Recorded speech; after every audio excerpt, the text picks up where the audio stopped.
ৰাজ্যৰ স্বাস্থ্য খণ্ডৰ ওপৰত উত্থাপন হৈছে ভয়ংকৰ অভিযোগ। শিক্ষিত যুৱক যুৱতীক গুৱাহাটী চিকিৎসা মহাবিদ্যালয় হস্পিটেল তথা ৰাষ্ট্ৰীয় স্বাস্থ্য অভিযানৰ অধীনত চাকৰি দিয়াৰ নামত ভুৱা নিযুক্তি পত্ৰই চলাইছে ভয়ংকৰ লুণ্ঠন ৰাজ। নিযুক্তি পত্ৰসমূহত স্পষ্ট তথা জলপটকৈ উল্লেখ আছে গুৱাহাটীৰ চিকিৎসা মহাবিদ্যালয় হস্পিটেলৰ নাম। আন নিযুক্তি পত্ৰত অতি স্পষ্টকৈ লিখা আছে ৰাষ্ট্ৰীয় স্বাস্থ্য অভিযানৰ নাম, আছে গুৱাহাটী চিকিৎসা মহাবিদ্যালয় হস্পিটেলৰ অধীক্ষকৰ চহী। প্ৰশ্ন উত্থাপন হৈছে এই নিযুক্তি পত্ৰ প্ৰকৃত নে আচলতে ভুৱা? যদি প্ৰকৃত নিযুক্তি পত্ৰ তেন্তে কিয় বৰ্তমানেও চাকৰি দিয়া নাই অত্যাধিক ধন সংগ্ৰহ কৰিও যুৱক যুৱতীসকলক নিযুক্তি পত্ৰ দিয়াৰ পাছতো? আৰু যদি ভুৱা তেন্তে GMCH কৰ্তৃপক্ষই অথবা ৰাষ্ট্ৰীয় স্বাস্থ্য অভিযানৰ লোকে ভুৱা প্ৰবঞ্চকক কিয় কৰিব পৰা নাই আটক? কিয় ল'ব পৰা নাই বিহিত ব্যৱস্থা? কোনে নিযুক্তি পত্ৰ প্ৰদান কৰা পংকজ শৰ্মা? কাৰ আশীৰ্বাদ মূৰত লৈ চলাই গৈছে শৰ্মা ৰাজ? পংকজ শৰ্মা নামৰ ব্যক্তিগৰাকীয়ে ৰাজ্যৰ স্বাস্থ্য খণ্ডত কেনেকৈ দিব পাৰে নিযুক্তি পত্ৰ? প্ৰকৃতাৰ্থত দালালৰ সৈতে বুজাবুজি আছে নেকি ৰাজ্যৰ স্বাস্থ্য বিভাগৰ বৰমূৰীয়া তথা মহাপ্ৰতাপী বিষয়াসকলৰ? মন্ত্ৰী আমোলাও জড়িত আছে নেকি এই বিষয়ত? ইয়াক লৈ ৰাজ্যৰ স্বাস্থ্য ক্ষেত্ৰক কেন্দ্ৰ কৰি উত্থাপন হৈছে ভয়ংকৰ অভিযোগ। ৰাজ্যৰ স্বাস্থ্য ক্ষেত্ৰত চলিছে ব্যাপক দুৰ্নীতি আৰু ব্যাপক কেলেংকাৰী। বৰ্তমান যিহেতু মই উপস্থিত আছোঁ গুৱাহাটী চিকিৎসা মহাবিদ্যালয়ত আৰু এই চিকিৎসা মহাবিদ্যালয়ৰ সন্মুখতে আছোঁ আৰু মোৰ হাতত আছে বৰ্তমান যিহেতু মোলৈ প্ৰেৰণ কৰিছে, মোৰ হাতত আছে এখন গুৱাহাটী মেডিকেল কলেজ হস্পিটেলৰ যিহেতু গভৰ্ণমেণ্ট অফ আছামৰ এখন নিযুক্তি পত্ৰ। আৰু এনেদৰে যি শিক্ষিত যুৱক যুৱতীসকল আছে, শিক্ষিত যুৱক যুৱতীসকলক লাখ লাখ টকাৰে যিহেতু ভুৱা নিযুক্তি পত্ৰ প্ৰদান কৰিছে ইয়াৰ দালাল চামে। আৰু আটাইতকৈ লেখত ল'বলগীয়া কথা হ'ল যিহেতু ছুপাৰিণ্টেণ্ডেণ্ট অৰ্থাৎ যি অধীক্ষক গুৱাহাটী চিকিৎসা মহাবিদ্যালয়ৰ অধীক্ষকৰ এই যিহেতু স্বাক্ষৰ সম্বলিত যিহেতু এখন নিযুক্তি পত্ৰ, আৰু এই নিযুক্তি পত্ৰ কেনেদৰে কোন মাফিয়াই কোন দালালে কেনেধৰণে দিয়ে সেয়া সময়ত হ'ব লক্ষণীয়। আৰু এই অভিযোগৰ মাজত মই আহি উপস্থিত হৈছোঁ গুৱাহাটী চিকিৎসা মহাবিদ্যালয়ত। আৰু এই গুৱাহাটী চিকিৎসা মহাবিদ্যালয়ৰ যি অধীক্ষকৰ কাৰ্যালয় আছে আৰু এই অধীক্ষকৰ কাৰ্যালয়ৰ যিহেতু স্বাক্ষৰ সম্বলিত এইখন ভুৱা নে আচল নিযুক্তি পত্ৰ বৰ্তমান জানিব পৰা হোৱা নাই। বিভিন্ন ধৰণৰ শিক্ষিত যুৱক যুৱতীসকলক যিহেতু চাকৰি বিচাৰি হাবা ধৰি গৈছে আৰু তেনে পৰিপ্ৰেক্ষিততে আহিছে এক ভয়ংকৰ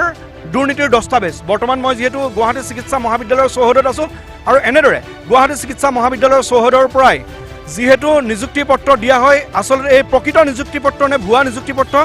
সেয়াও ৰহস্যৰ আওতাত। আৰু এনেদৰে এছাম শিক্ষিত যুৱক যুৱতীক লৈ পেলাই এছাম মাফিয়া তথা দালালে যেনেদৰে দালাল ৰাজ বা চেণ্ডিকেট চলাইছে, তাৰ পিছতো শাসকীয় মহাপ্ৰতাপী মুখ্যমন্ত্ৰী ডক্টৰ হিমন্ত বিশ্ব শৰ্মা থকাৰ পিছতো কিহৰ বাবে চলে এনেদৰে দুৰ্নীতি? আৰু কিহৰ বাবে বৰ্তমানো যদি দোষী যদি কোনোবা দালালে যদি ভুৱা নিযুক্তি পত্ৰ দিছে এই নিযুক্তি পত্ৰ দিয়া লোকসকলক কিয় বৰ্তমানো কৰায়ত্ব কৰিবলৈ পৰা হোৱা নাই? মই সম্পূৰ্ণ যি নিযুক্তি পত্ৰখন আছে মই নিযুক্তি পত্ৰখন পঢ়ি দিছোঁ। Guwahati medical college hospital, government of Assam, office of the superintendent Guwahati medical college and hospital, Guwahati 32। আৰু যিহেতু নম্বৰ হৈছে অফিচ অৰ্ডাৰৰ নম্বৰ হৈছে KV 09/2024-108 ডেটেড 21/11/2025। মই দেখুৱাব বিচাৰিছোঁ মেম' নম্বৰ হৈছে MCH 70/2017 অৰ্থাৎ 76 by order superintendent Guwahati medical college hospital. আটাইতকৈ গুৰুত্বপূৰ্ণ কথাটো হ'ল অসমৰ প্ৰতিটো প্ৰান্ততে কেনেদৰে মুখ্যমন্ত্ৰীয়ে শূন্য সহনশীলতাৰে কাম কৰা বুলি কয়। অসমৰ ইতিহাসৰ যিহেতু প্ৰথমবাৰৰ বাবে মহাপ্ৰতাপী মুখ্যমন্ত্ৰীয়ে যিহেতু মুখ্যমন্ত্ৰীত্ব পোৱাৰ প্ৰায় 5 বছৰ অতিক্ৰম কৰিলে আৰু অতিক্ৰম কৰাৰ পৰিপ্ৰেক্ষিততো বৰ্তমান চলি আছে এনেদৰে দুৰ্নীতি আৰু এনেদৰে যি লুণ্ঠন ৰাজ দালাল ৰাজ চলি আছে। আৰু এনেদৰে কোন বৰমূৰীয়া বা কোন অফিচাৰ বা কোন গুৱাহাটী চিকিৎসা মহাবিদ্যালয় কৰ্তৃপক্ষ বা ৰাষ্ট্ৰীয় স্বাস্থ্য অভিযান কৰ্তৃপক্ষই এনেদৰে চলাইছে ব্যাপক দুৰ্নীতি আৰু সমগ্ৰ পৰিৱেশ দেখুৱাবলৈ চেষ্টা কৰিছোঁ। আৰু মই পোনপটীয়াকৈ যিহেতু ফোনত কথা পাতিম আৰু কেনেদৰে নিযুক্তি পত্ৰ পাইছিলে আৰু কেনেদৰে নিযুক্তি পত্ৰ দিয়া হৈছিলে আৰু নিযুক্তি পত্ৰ যিগৰাকী ব্যক্তিয়ে দিছিলে সেই ব্যক্তিগৰাকীৰ নাম কি তাৰ সম্পূৰ্ণ পৰিৱেশ জানিবলৈ চেষ্টা কৰিম। হয় নমস্কাৰ, মই যিহেতু অন কলত আছোঁ আপোনাৰ লগত পোনপটীয়াকৈ কথা পাতিব বিচাৰিছোঁ। আপুনি যিহেতু মোলৈ এক অভিযোগ আনিছিলে যে গুৱাহাটী চিকিৎসা মহাবিদ্যালয় হস্পিটেল আৰু ৰাষ্ট্ৰীয় স্বাস্থ্য অভিযানৰ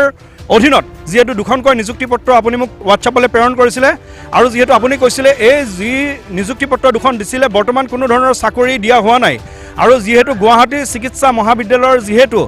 এই অধীক্ষকৰ যিহেতু স্বাক্ষৰ সম্বলিত এখন ভুৱা নে আচল বৰ্তমানো জানিব পৰা হোৱা নাই। বৰ্তমান মই উপস্থিত হৈছোঁ গুৱাহাটী চিকিৎসা মহাবিদ্যালয়ৰ সন্মুখত আৰু অন কল মই আপোনাক সুধিছোঁ এই নিযুক্তি পত্ৰ কেইখন আপোনালোকক কোনে দিছিলে আৰু ক'ৰ পৰা পাইছিলে?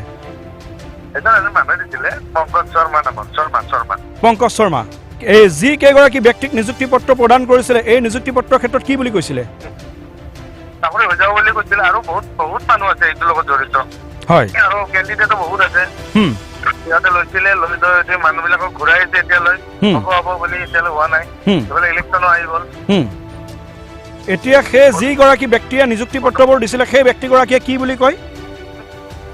হৈ যাব বুলি কৈ আছে সেই মানুহজনক এতিয়া চব আছে ধৰিব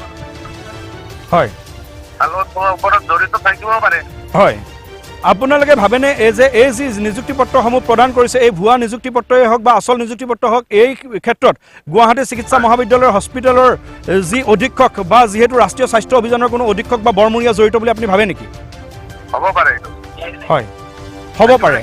হয় আটাইতকৈ যিহেতু অভিযোগকাৰীয়ে যিহেতু উত্থাপন কৰিছে হ'ব পাৰে আৰু তেনে এক পৰিপ্ৰেক্ষিততে বৰ্তমান যিহেতু মহাশাসকীয় মহাপ্ৰতাপী মুখ্যমন্ত্ৰী ডক্টৰ হিমন্ত বিশ্ব শৰ্মাই যিহেতু শূন্য সহনশীলতাৰ কথা কৈ প্ৰতিটো ক্ষেত্ৰতে যিহেতু দুৰ্নীতিৰ দস্তাবেজ তেখেতে যিহেতু ফাদিল কৰিব লৈছে তাৰ পিছতো এনেদৰে গুৱাহাটী চিকিৎসা মহাবিদ্যালয় হস্পিটেলতে হওক বা ৰাষ্ট্ৰীয় স্বাস্থ্য অভিযানৰ ক্ষেত্ৰতে হওক ভুৱা নিযুক্তি পত্ৰ দি এনেদৰে শিক্ষিত যুৱক যুৱতীক লুণ্ঠন ৰাজ চলাই আৰু এনেদৰে যিহেতু লুণ্ঠন ৰাজ চলাই আছে তাৰ পিছতো গুৱাহাটী চিকিৎসা মহাবিদ্যালয়ৰ যি কৰ্তৃপক্ষ বা যিহেতু ৰাষ্ট্ৰীয় স্বাস্থ্য অভিযানৰ যিহেতু কৰ্তৃপক্ষ বা মহাপ্ৰতাপী মুখ্যমন্ত্ৰী বা স্বাস্থ্যমন্ত্ৰীয়ে বৰ্তমানো কিয় কৰায়ত্ব কৰিব পৰা নাই ভুৱা নিযুক্তি পত্ৰ প্ৰদান কৰা লোকসকলক সেই সময়ত হ'ব লক্ষণীয় এই যি নিযুক্তি পত্ৰ সন্দৰ্ভত আৰু আপোনাৰ বিশেষ কিবা ক'বলগীয়া আছে নেকি চাকৰিটো ইমান কষ্ট কৰি মানুহে হয় বহুত আছে মানে বেয়া লগা হৈছে এতিয়া কি কৰিম আমি একো কৰিব পৰা নাই হয় লাগি আছে হয় যিহেতু নিযুক্তি পত্ৰ কেইখন দিয়া গৈছিলে সেই ব্যক্তিগৰাকীয়ে গুৱাহাটী চিকিৎসা মহাবিদ্যালয় হস্পিটেল বা ৰাষ্ট্ৰীয় স্বাস্থ্য অভিযানৰ হস্পিটেলত দিছিলে ডিপাৰ্টমেণ্টত দিছিলে নে এনেদৰে বাহিৰাকে দিয়া হৈছিলে বাহিৰাকে দিয়া হৈছিলে হয় ধন্যবাদ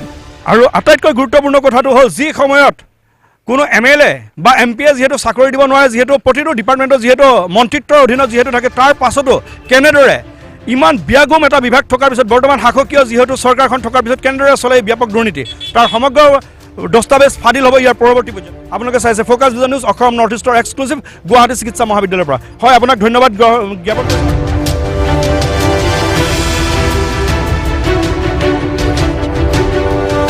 স্বাস্থ্য খণ্ডত যিহেতু ব্যাগম দুৰ্নীতি চলিছে আৰু এনেদৰে যিহেতু ভুৱা নিযুক্তি পত্ৰ যিহেতু নিযুক্তি দিবলৈ বিভিন্ন ধৰণৰ পন্থা অৱলম্বন কৰিছে এছাম স্বাস্থ্য বিভাগৰ লগত জড়িত দালাল চামে মই উপস্থিত হৈছোঁ গুৱাহাটী চিকিৎসা মহাবিদ্যালয়ৰ পৰা বৰ্তমান যি ৰাষ্ট্ৰীয় স্বাস্থ্য অভিযান আছে আৰু ৰাষ্ট্ৰীয় স্বাস্থ্য অভিযান আৰু মোৰ হাতত পৰিছে এইখন ভুৱা নিযুক্তি পত্ৰ আৰু এনেদৰে ভুৱা নিযুক্তি পত্ৰৰে যিহেতু সহজ সৰল শিক্ষিত যুৱক যুৱতীক যিহেতু 3 লাখৰ পৰা 5 লাখ টকাৰ ভিতৰত লৈ এনেদৰে লুণ্ঠন ৰাজ চলাইছে আৰু এনেদৰে যিহেতু লুণ্ঠন ৰাজৰ মাজতে যিহেতু শিক্ষিত শৈক্ষিক জগতৰ যিহেতু এটা কলা ভৱিষ্যত এওঁলোকে দিব বিচাৰিছে আৰু এনেদৰে কিহৰ বাবে কোন ঠিকাদাৰ বা কোন দালালৰ পাল্লাত পৰি এনেদৰে যিহেতু দুৰ্ভোগ ভুগিবলগীয়া হৈছে শিক্ষিত যুৱক যুৱতীয়ে আৰু বৰ্তমান যিখন নিযুক্তি পত্ৰ আছে এই নিযুক্তি পত্ৰখন মই দেখুৱাবলৈ চেষ্টা কৰিছোঁ আৰু এই নিযুক্তি পত্ৰখনে যিহেতু দেখুৱাব বিচাৰিছোঁ আৰু এনেদৰে কিহৰ বাবে কোন লোকে এনেদৰে চলাইছে যিহেতু ব্যাগম দুৰ্নীতি আৰু লুণ্ঠন ৰাজ আৰু এনেদৰে এই যি ৰাষ্ট্ৰীয় স্বাস্থ্য অভিযান বৰ্তমানৰ শাসকীয় চৰকাৰৰ যিহেতু মহাপ্ৰতাপী মুখ্যমন্ত্ৰী হিমন্ত বিশ্ব শৰ্মাই যিহেতু শূন্য সহনশীলতাৰ কথা কয় আৰু তেনেধৰণে শূন্য সহনশীলতাৰ কথা কোৱাৰ পাছতো কেনেদৰে এই চলে ব্যাগম দুৰ্নীতি তথা জালিয়াতি তাৰ সমগ্ৰ পৰিৱেশ দেখুৱাবলৈ চেষ্টা কৰিছোঁ মই বৰ্তমান উপস্থিত আছোঁ যি শ্ৰীনগৰ পথস্থিত যি ৰাষ্ট্ৰীয় স্বাস্থ্য অভিযান আছে আৰু এই ৰাষ্ট্ৰীয় স্বাস্থ্য অভিযান